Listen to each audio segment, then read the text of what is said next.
Welcome to the Guardianly podcast. I'm Garrett. And I'm Lila. At Guardianly, we're on a mission to modernize the phone call experience to make it safer, smarter, and more productive. A big part of that mission is protecting you from the growing crisis of scam and spam calls that target millions of people every day. Technology alone isn't enough. Education is just as important. That's why we've created this series, to bring real scam stories to life. Stories that are sometimes shocking, sometimes heartbreaking, but always full of lessons you can use to protect yourself and your loved ones. Today's story is one we haven't covered before. A lottery scam. An 82-year-old Florida woman was told she had won millions. At first, it seemed real. The scammers even made bogus payments on her credit cards that looked like they cleared with her banks. But it was all part of an elaborate con. In the end, she lost more than $40,000. As reported by WRTV Investigates, this case shows just how far scammers will go to keep victims hooked. So let's walk through what happened. Mary is 82 years old, living in Land O'Lakes, Florida.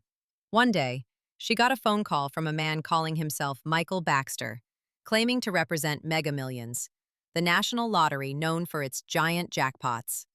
Michael told her she had won $8 million, and that soon someone would even show up at her home to present her with a giant check. But there was a catch. He asked for her credit card information. And here's where it gets interesting.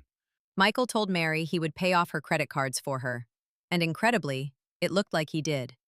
Mary's banks showed payments posted on her Sam's Club and Truist cards. She saw the balances drop. But it was an illusion. The deposits were written against bogus checks. At first, the money seemed real, but 10 to 12 days later, the payments were reversed. By then, Mary had already taken the bait. Michael told her the prize payout required her to cover taxes up front. He promised to deposit $12,000 to her card.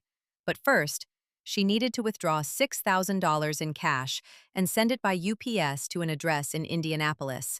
Mary did as instructed. She stuffed $6,000 in an envelope and shipped it off. She even sent multiple packages, some addressed to Michael Baxter, others to a woman named Ella, who the scammer claimed was his bookkeeper. When WRTV Investigates tracked down the Indianapolis addresses, things didn't add up. One recipient, Ella, was an 85-year-old woman who said she knew nothing about it. Another address for Michael Baxter turned out to be bogus. Meanwhile, Mary was sinking deeper. With each reversed payment, she fell further into debt. What started as free winnings left her owing nearly $40,000 in cash advances and charges. She once had an 800 credit score. Now, she struggles to pay bills.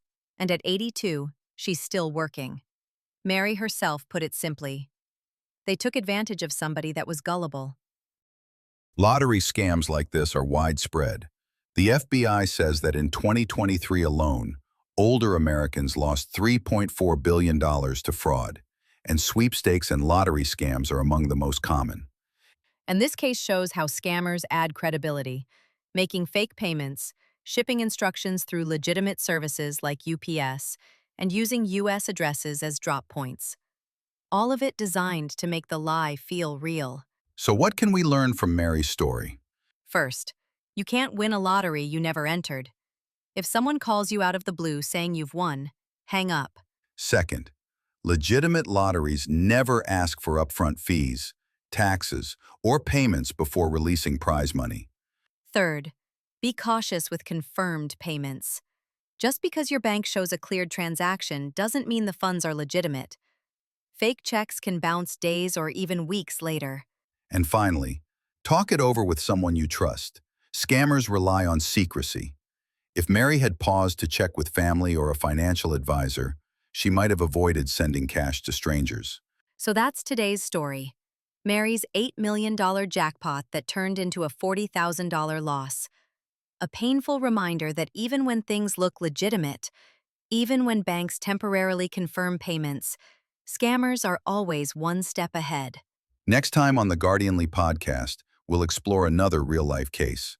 A different scheme, different tactics, but the same lesson.